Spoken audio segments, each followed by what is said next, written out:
Hi, this is the third clip on piecemeal distribution. As we already discussed in the second clip, how to make the payment to the external liabilities. तो यहाँ पे मैंने कुछ छोटे छोटे example लिए हैं that is totally based on external liabilities. तो आप थोड़ा सा जो भी पॉसिबिलिटी हमने सेकंड क्लिप में क्लियर किया था उसी का प्रैक्टिकल एस्पेक्ट यहाँ पे मैंने बनाया हुआ है। तो मेरे साथ आप भी धीरे धीरे करके अपने नोटबुक में सॉल्व कीजिए ताकि अच्छा हेल्प होगा। तो यहाँ पे सम है prepare statement of cash distribution. Liability side में हमारे पास बैंक लोन है सिक्योर्ड बाय स्टॉक 30,000। इसका मतलब ये क्या हो गया आपका स्पेशल असेट्स मतलब स्टॉक मतलब बैंक लोन का पैसा स्टॉक से पे होगा।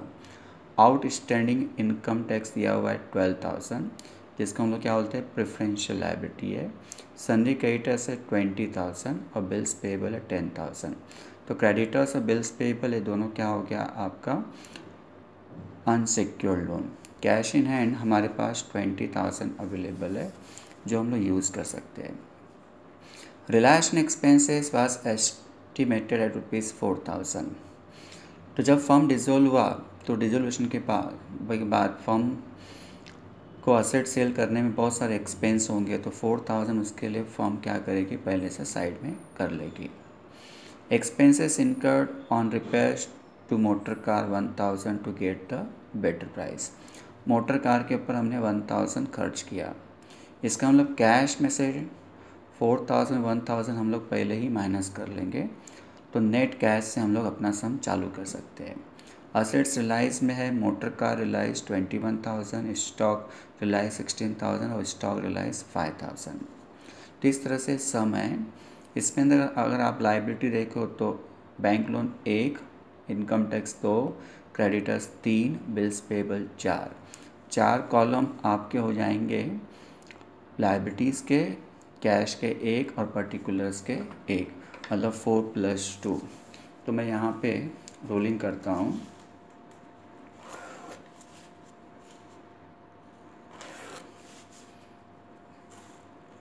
Cash, income tax, secure loan, creditors और आपका बिल्स पेबल। ऊपर लिखता हूँ स्टेटमेंट ऑफ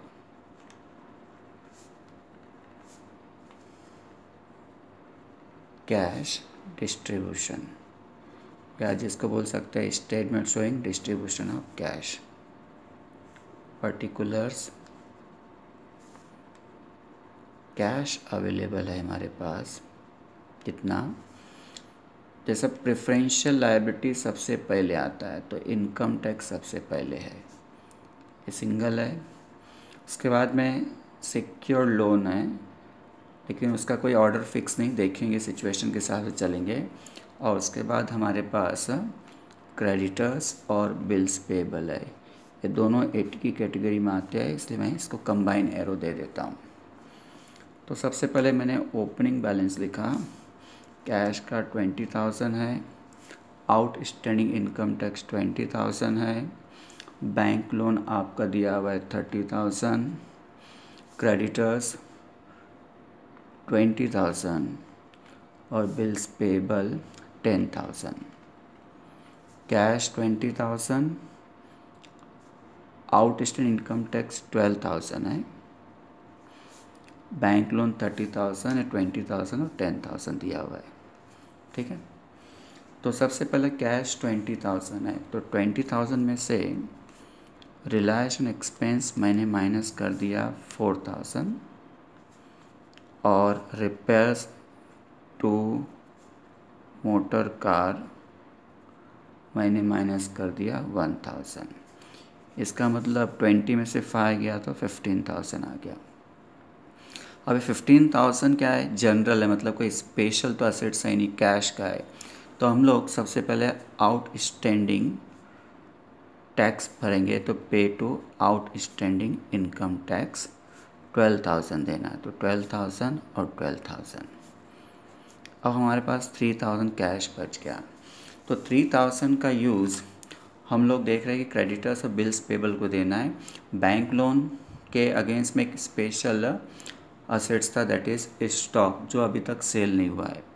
तो अगर अनसिक्योर्ड लोन का पेमेंट पहले हो रहा है देन द सिक्योर्ड लोन, तो हम लोग क्या करते हैं, सिक्योर्ड लोन और अनसिक्योर्ड लोन साथ में पेमेंट करते हैं उनके अमाउंट के रेशियो में। तो 3:2:1 है।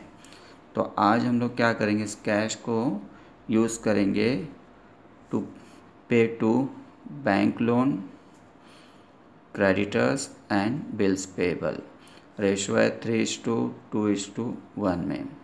तो 3000 है, तो 3000, तो 3 + 2 + 5 + 1 6, तो 3000 डिवाइड बाय 6 करेंगे तो 500 आता है। 500 इंटू 3 किया तो 1500, 2 किया तो 1000 और 1 किया तो 500।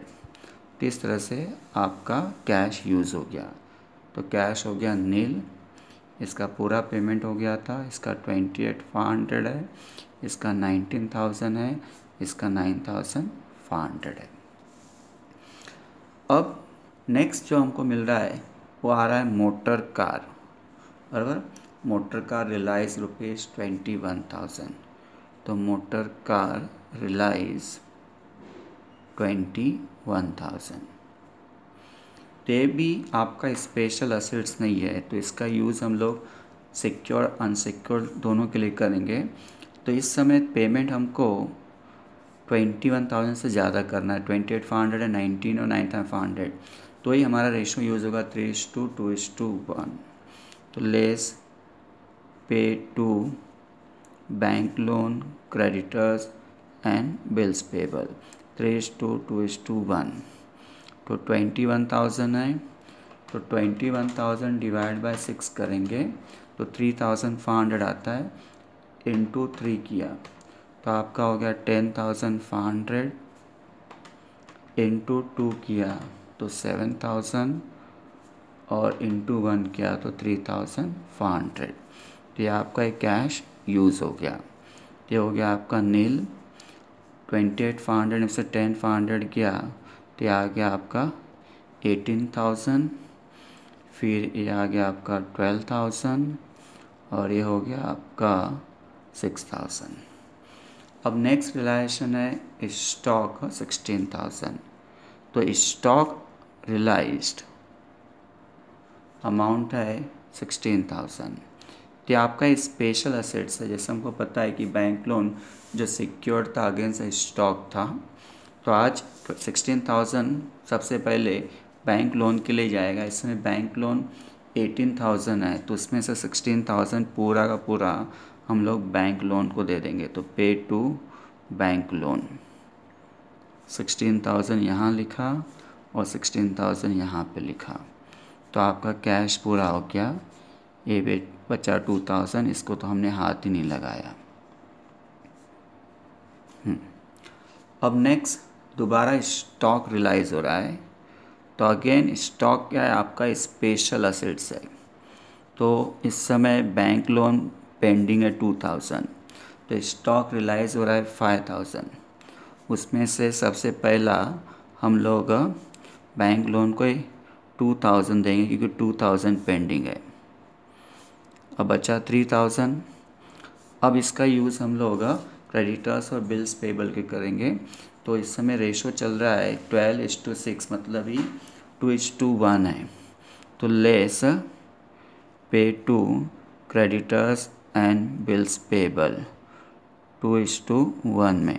तो 3,000 डिवाइड बाय 3 किया तो इसको 2,000 मिलेगा और इसको 1,000 मिलेगा।